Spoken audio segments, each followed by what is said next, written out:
வணக்கம். சமூகத்தின் இன்றைய மதிய நேர பிரதான செய்திகளுக்காக உங்களோடு இணைந்து கொள்ளும் நான் சங்கவி நாகராஜா. விரிவான செய்திகளுக்கு செல்ல முன்னதாக முதலில் தலைப்புச் செய்திகள். 6 மணி நேரத்தில் 2 வெவ்வேறு பாரிய விபத்துக்கள், 55 பேர் காயம். அரசின் காணி அபகரிப்பு வர்த்தமானிக்கு எதிராக சட்ட நடவடிக்கைக்கு சட்டத்தரணிகள் குழாம் தயார். நாளை நில உரிமையாளர்களுடன் சந்திப்பு. தொடுபாவையில் கடத்தல் வலையமைப்புடன் தொடர்புடைய ரூபாய் 18 மில்லியன் பறிமுதல். துமிந்த திசாநாயக்க இன்று கல்கிசை நீதவான் நீதிமன்றில் முன்னிலை. அரசியல்வாதிகள் வந்தால் உடைந்த பாலத்தில் கட்டி போடுவோம். மகிழவட்டுவான் பாலம் குறித்து பொதுமக்கள் சீற்றம்.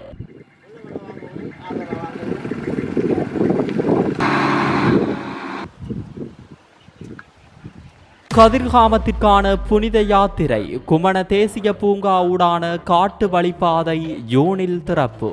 நகை தொலைத்தவரை தேடி நகையை கையளித்த நகைக்கடை உரிமையாளர். நாங்கள் அந்த நிலைமைகளை விளங்குபடுத்தியிருந்தோம். ஒரு குடும்பம் எவ்வளோ கஷ்டப்படும், துயரப்படுவார்கள். 70 லட்சம் ரூபா பொருளை தொலைத்திருந்தால் நிச்சயமாக அந்த அம்மாவை புறக்கணித்திருப்பார்கள். எனவே தயவு செய்து ஒப்படைப்போம் என்று சொல்லி தடிவட்டிய குடும்பஸ்தரை தூக்கி வீசிய மின்சாரம் பரிதாபமாக பலி. 5 மாகாணங்களில் இன்று கனமழை பெய்ய வாய்ப்பு. இலங்கையில் முதல் முறையாக சிறுவனின் வயிற்றில் மிக நீளமான நாடாப்புழு கண்டுபிடிப்பு. கடந்த 12 மணி நேரத்தில் இடம்பெற்ற 2 விபத்துகளில் ஒருவர் பலியானதுடன் 55 பேர் காயமடைந்துள்ள நிலையில் வைத்தியசாலையில் அனுமதிக்கப்பட்டுள்ளனர். அந்த அடிப்படையில் கொழும்பு வெள்ளவாய பிரதான வீதியில் வெளிகார பகுதியில் மட்டக்களப்பிலிருந்து காலி நோக்கி பயணித்த இலங்கை போக்குவரத்து சபைக்கு சொந்தமான பேருந்து ஒன்று முன்னால் சென்று கொண்டிருந்த டிப்பர் லொரியின் பின்பகுதியில் மோதி விபத்துக்குள்ளாகியுள்ளது. இன்று அதிகாலை இந்த விபத்து ஏற்பட்டதாகவும் இதில் பேருந்தில் பயணித்த 12 பயணிகளும் டிப்பர் லொரியின் ஓட்டுநரும் காயமடைந்து தங்காலை வைத்தியசாலையில் அனுமதிக்கப்பட்டுள்ளனர். வைத்தியசாலையில் அனுமதிக்கப்பட்டவர்களில் பயணி ஒருவர் சிகிச்சை பலனின்றி உயிரிழந்துள்ளார். உயிரிழந்தவரின் அடையாளம் இதுவரை உறுதிப்படுத்தப்படவில்லை. உயிரிழந்தவரின் உடல் தங்காலை வைத்தியசாலையின் பிரேத அறையில் வைக்கப்பட்டுள்ளது. விபத்து தொடர்பில் தங்காலை போலீசார் மேலதிக விசாரணைகளை மேற்கொண்டு வருகின்றனர். இதேவேளை நுவர்லியா கண்டி பிரதான வீதியில் லபுக்கலை டொபாஸ் பகுதியில் பதுளையிலிருந்து நுவர்லியா வழியாக குர்நாகல் நோக்கி பயணித்த தனியார் பேருந்து ஒன்று விபத்துக்குள்ளாகியுள்ளது. குறித்த விபத்து நேற்று நள்ளிரவு இடம்பெற்றுள்ளது. இந்த விபத்தில் 23 பயணிகள் காயமடைந்து நுவர்லியா மாவட்ட வைத்தியசாலையில் அனுமதிக்கப்பட்டுள்ளதாகவும் இதில் 18 பெண்களும் 3 ஆண்களும் அடங்குவதாகவும் போலீசார் தெரிவித்தனர். சாரதிக்கு ஏற்பட்ட நித்திரை கலக்கம் காரணமாக பேருந்து வீதியை விட்டு விலகி குடை சாய்ந்து விபத்து ஏற்பட்டிருக்கலாம் என போலீசார் சந்தேகிக்கின்றனர். இந்த நிலையில் விபத்து தொடர்பில் நுவர்லியா போலீசார் மேலதிக விசாரணைகளை மேற்கொண்டு வருகின்றனர். காணி அபகரிப்பு நோக்கத்துடன் வெளியிடப்பட்டு வர்த்தமானியை ரத்து செய்வது தொடர்பில் பிரதமர் ஹரணி அமரசூரிய கைவிரித்தமையினால் நாளை ஞாயிற்றுக்கிழமை நில உரிமையாளர்களை சந்தித்து சட்ட நடவடிக்கைக்கு ஏற்பாடு செய்ய உள்ளதாக இலங்கை தமிழரசு கட்சியின் பதில் பொதுச் செயலாளர் ஜனாதிபதி சட்டத்தரணி எம்.ஏ. சுமந்திரன் தெரிவித்தார்.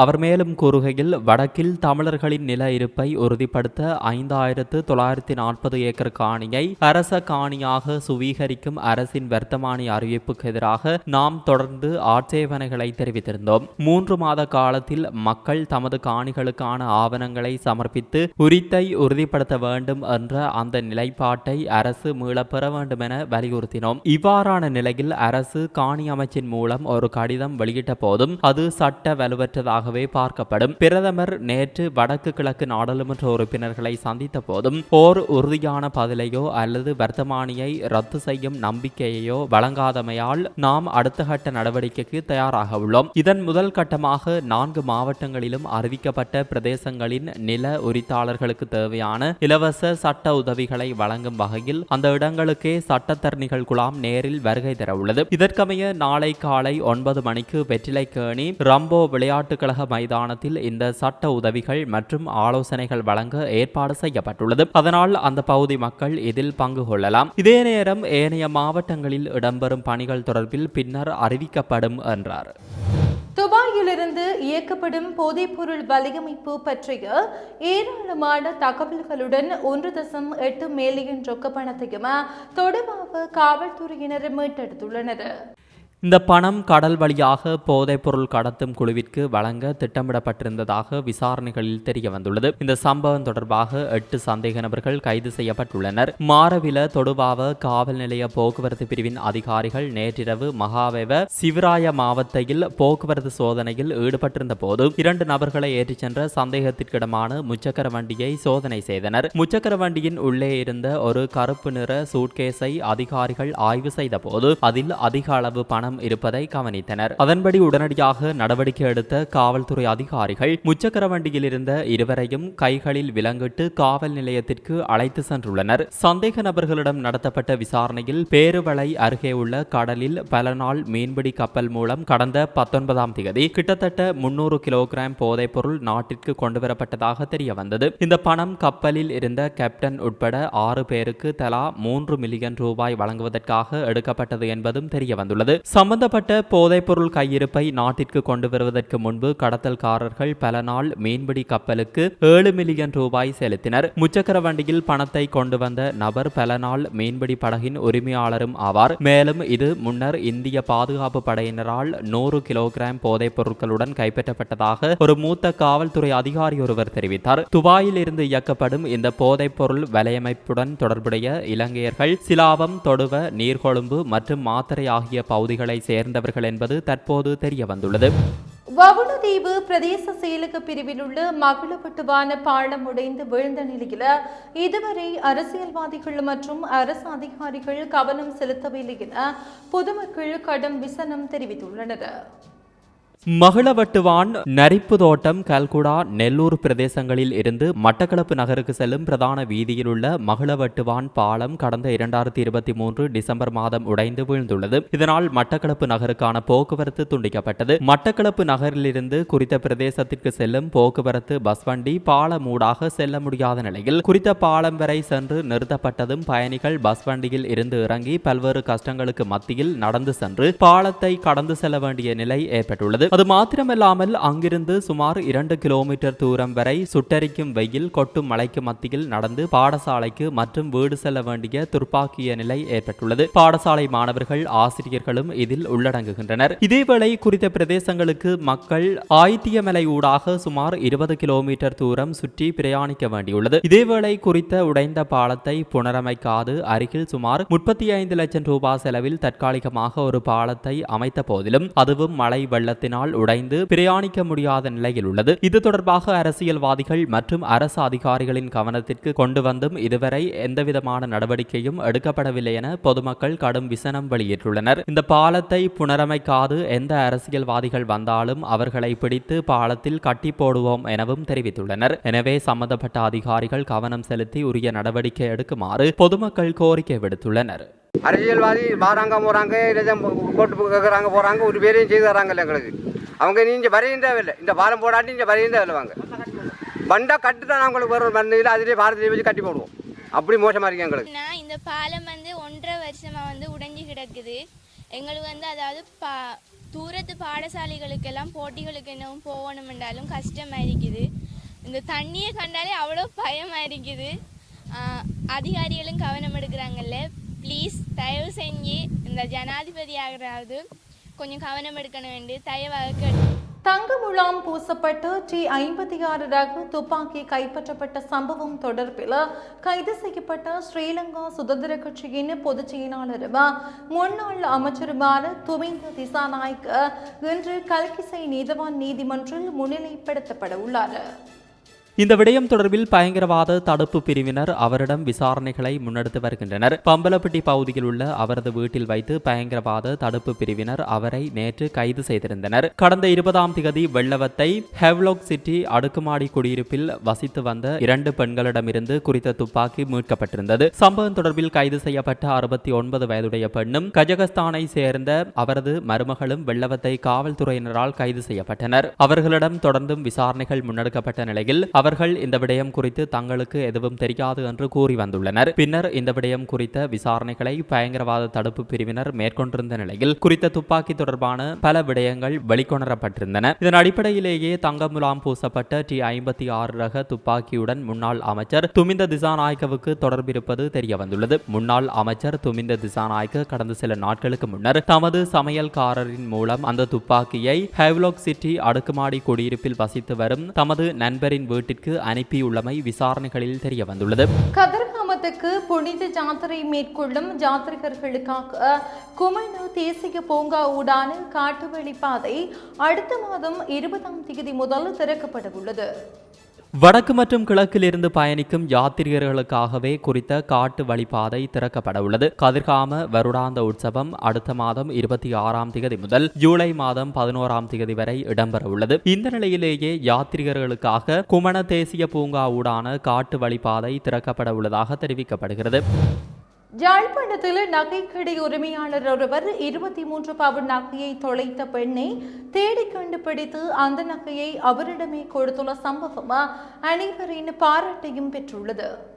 இது குறித்து மேலும் தெரிய வருகையில் பேருந்தில் பயணித்த பெண் கடந்த ஏப்ரல் மாதம் 9ஆம் தேதி தனது நகையை தவறவிட்டுள்ளார். இந்த நிலையில் இது குறித்து சாவகச்சேரி போலீஸ் நிலையத்தில் முறைப்பாடு பதிவு செய்துள்ளார். இதேவேளை குறித்த நகையை கண்டெடுத்தவர் அதனை நகைக்கடையில் கொடுத்து நடந்த சம்பவத்தை நகைக்கடை உரிமையாளரிடம் கூறியுள்ளார். இந்த நிலையில் நகைக்கடை உரிமையாளர் நகை காணாமல் போனதாக ஏதாவது போலீஸ் நிலையத்தில் முறைப்பாடு பதிவு செய்யப்பட்டதா என தேடலில் ஈடுபட்டார். அந்த வகையில் சாவகச்சேரி போலீஸ் நிலையத்தில் முறைப்பாடு பதிவு செய்யப்பட்டமை தெரிய வந்துள்ளது. இந்த நிலையில் நகையை தொலைத்த பெண்ணை அழைத்த நகைக்கடை உரிமையாளர் மதகுரு ஒருவருக்கு முன்னால் வைத்து அந்த நகையை கையளித்துள்ளார். நகையை தொலைத்த பெண்ணிடமே மீண்டும் நகையை வழங்கிய சுன்னாகம் பகுதியை சேர்ந்த குறித்த நகைக்கடை உரிமையாளரை பலரும் பாராட்டி வருகின்றமை குறிப்பிடத்தக்கது.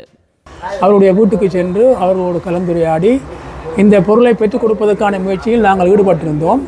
இந்த பொருளை ஒப்படைப்பதற்கு அந்த பொருளை தவறுதலாக எடுத்தவர் கூட பூரணமான சம்மதம் தெரிவித்திருந்தார். அவர் எங்களோடு ஒரு ஆலோசனை கேட்பதற்காக வந்திருந்தார். என்ன செய்வோம், ஒரு மாதமாக இந்த பொருள் தேடப்படவில்லை, யாரும் என்ன நிலைமைகளுக்கு தெரியவில்லை என்று ஒரு ஆலோசனை கேட்பதற்காக வந்திருந்தார்.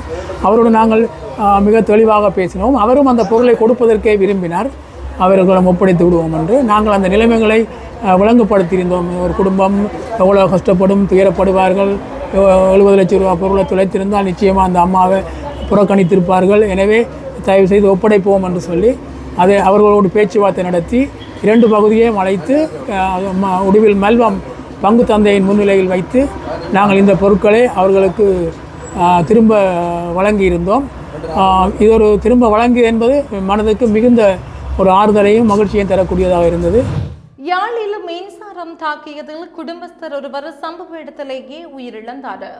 மின்சார நிலைய வீதி சுன்னாகம் தெற்கு பகுதியை சேர்ந்த 48 வயதுடைய ராமசாமி ஸ்ரீகாந்தன் என்ற குடும்பஸ்தரை இவ்வாறு உயிரிழந்துள்ளார். இந்த சம்பவம் குறித்து மேலும் தெரிய வருகையில் குறித்த குடும்பஸ்தர் நேற்றைய தினம் பழைய போலீஸ் நிலைய வீதி சுன்னாகம் பகுதியில் பூவரசு மரத்தின் தடியை வெட்டியுள்ளார். இதன்போது அந்த தடி மின்கம்பியில் விழுந்துள்ளது. இந்த நிலையில் அவர் மீது மின்சாரம் கடுமையாக தாக்கியதால் நிலத்தில் தூக்கி வீசப்பட்டு சம்பவ இடத்திலேயே உயிரிழந்துள்ளார். பின்னர் அவரது சடலம் தெல்லிப்பளை ஆதார வைத்தியசாலைக்கு கொண்டு செல்லப்பட்டு உடற்கூற்று பரிசோதனைகளுக்காக யாழ்ப்பாணம் போதனா வைத்தியசாலைக்கு கொண்டு செல்லப்பட்டது. சடலம் மீதான மரண விசாரணைகளை திடீர் மரண விசாரணை அதிகாரி ஜெயபாலசிங்கம் மேற்கொண்டார். உடற்கூற்று பரிசோதனைகளின் பின்னர் சடலம் உறவினர்களிடம் ஒப்படைக்கப்பட்டது. யாழ்ப்பாணத்தில் 270 போதை மாத்திரைகளுடன் 2 இளைஞர்கள் போலீசாரால் இன்றைய தினம் கைது செய்யப்பட்டனர். யாழ் மாவட்ட குற்றத்தடுப்பு பிரிவின் பொறுப்பதிகாரி சமன் பிரேமதிலகவின் வழிகாட்டுதலின் கீழ் உப போலீஸ் பரிசோதகர் நந்தகுமாரின் தலைமையில் கைது நடவடிக்கை முன்னெடுக்கப்பட்டது. கைது செய்யப்பட்டவர்கள் 18 மற்றும் 24 வயது மதிக்கத்தக்க மணியந்தோட்டம் பகுதியை சேர்ந்தவர்கள் என தெரிவிக்கப்படுகிறது. கைது செய்யப்பட்டவர்களை யாழ்ப்பாணம் நீதவான் நீதிமன்றில் முற்படுத்த போலீசார் நடவடிக்கை எடுத்துள்ளனர். மேல் சப்ரகமுவ வடமேலு மற்றும் மத்திய மாகாணங்களிலும் காலி மற்றும் மாத்தறை மாவட்டங்களிலும் அவ்வப்போது மழை பெய்யக்கூடிய சாத்தியம் காணப்படுவதாக வளிமண்டலவியல் திணைக்களம் எதிர்ப்பு கூறியுள்ளது. ஊவா மாகாணத்திலும் அம்பாறை மற்றும் மட்டக்களப்பு மாவட்டங்களிலும் பல இடங்களில் மாலையில் அல்லது இரவில் மழையோ அல்லது இடியுடன் கூடிய மழையோ பெய்யக்கூடிய சாத்தியம் காணப்படுவதாகவும் குறித்த திணைக்களம் தெரிவித்துள்ளது. நாட்டின் ஏனைய பிரதேசங்களில் சிறிதளவில் மழை பெய்யும் என எதிர்பார்க்கப்படுகிறது. மேல் சப்ரகமுவ மற்றும் வடமேல் மாகாணங்களிலும் காலி மாத்தறை நுவர்லியா மற்றும் கண்டி மாவட்டங்களிலும் சில இடங்களில் 75 மில்லிமீட்டருக்கும் அதிகமான ஓரளவு பலத்த மழை வீழ்ச்சி எதிர்பார்க்கப்படுகிறது. மத்திய மலை நாட்டின் மேற்கு சரிவு பகுதிகளிலும் வடக்கு வடமத்திய வடமேல் மற்றும் தென் மாகாணங்களிலும் திருகோணமலை மாவட்டத்திலும் அவ்வப்போது மணித்தியாலத்திற்கு 30 முதல் 40 கிலோமீட்டர் வரையான வேகத்தில் ஓரளவு பலத்த காற்று வீசக்கூடும் என எதிர்பார்க்கப்படுகிறது. இடியுடன் கூடிய மழை பெய்யும் வேளைகளில் அப்பிரதேசங்களில் தற்காலிகமாக பலத்த காற்றும் வீசக்கூடும். மின்னல் தாக்கங்களினால் ஏற்படக்கூடிய பாதிப்புகளை குறைத்துக் கொள்ள தேவையான முன்னெச்சரிக்கை நடவடிக்கைகளை எடுத்துக்கொள்ளுமாறு பொதுமக்கள் அறிவுறுத்தப்படுகிறார்கள். புத்தளத்தில் இருந்து கொழும்பு மற்றும் காலியூடாக ஹம்பாந்தோட்டை வரையான கரையோரத்திற்கு அப்பாற்பட்ட கடற்பரப்புகளில் பல இடங்களில் மழையோ அல்லது இடியுடன் கூடிய மழையோ பெய்யக்கூடிய சாத்தியம் காணப்படுகிறது. நாட்டை சூழவுள்ள ஏனைய கடற்பரப்புகளில் சில இடங்களில் மழையோ அல்லது இடியுடன் கூடிய மழையோ பெய்யக்கூடிய சாத்தியம் காணப்படுவதாகவும் வளிமண்டலவியல் திணைக்களம் தெரிவித்துள்ளது.